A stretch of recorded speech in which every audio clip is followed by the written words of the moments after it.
चोरी आरोप पर डॉक्टर नौतम मिश्रा का तीखा हमला। राहुल जी की एक शायरी है, बड़ा शोर सुनते थे पहलू में दिल का, चीर के देखा तो कतराई खून न निकला। चुनाव आयोग पर राहुल गांधी का एटम बम तो फुस्सी बम निकला। यह तो देश की जनता पहले ही समझ गई थी कि अगर सच में राहुल गांधी जी के पास सबूत होते तो वह सबसे पहले विदेश जाते, फिर कोर्ट जाते, क्योंकि देश को बदनाम करने वह सबसे पहले विदेश ही जाते हैं।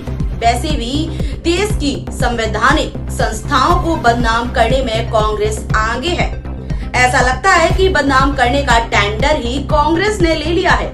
राहुल जी, अगर आपके पास सच में सबूत है तो आप चुनाव आयोग में हलफनामा दें, नहीं तो आप देश के सबसे बड़े झूठे सिद्ध होंगे। राहुल गांधी जी, एक कहावत है शायरी टाइप कि बड़ा शोर सुनते थे पहलू में दिल का, जो चीरा तो कतरा एक फूंका न निकला। चुनाव आयोग पर आपका एटम बम तो फुस बम निकल गया। तो वैसे पूरा देश जानता था इस बात को कि अगर आपके पास सबूत होते तो आप देश को बदनाम करने के लिए पहले विदेश जाते, फिर लौट के आप न्यायालय में जाते। लेकिन ना तो आप विदेश गए, न्यायालय गए, जिस बात का पूरे देश ने समझ लिया है कि आपके पास में कोई प्रमाण नहीं है। आदरणीय, अगर आपके पास में सच में कोई सबूत है तो चुनाव आयोग ने आपसे एफिडेविट मांगा है, हलफनामा मांगा है। देर मत करो, क्योंकि पूरा देश जानता है कि देश की लोकतांत्रिक संस्थाओं को, संवैधानिक संस्थाओं को बदनाम करने की मास्टरी है कांग्रेस की। चाहे वो न्यायालय हो, चाहे वो सेना हो, चाहे वो चुनाव आयोग हो, इन सबको बदनाम करने का ऐसा लगता है कि जैसे टेंडर ही कांग्रेस के नाम से हो गया। और इसलिए आप तत्काल सबूत दो, नहीं तो आपको राष्ट्रीय झूठा घोषित कर दिया जाए। राहुल गांधी जी, एक मिनट। राहुल गांधी जी, एक कहावत है शायरी टाइप कि बड़ा शोर सुनते थे पहलू में दिल का, जो चीरा तो कतरा एक फूंका न निकला। चुनाव आयोग पर आपका एटम बम तो फुस बम निकल गया।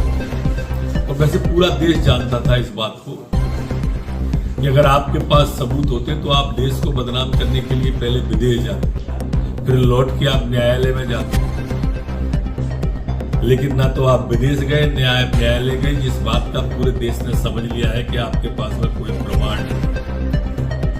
आदरणीय, अगर आपके पास में सच में कोई सबूत है तो चुनाव आयोग ने आपसे एफिडेविट मांगा है, हलफनामा मांगा है।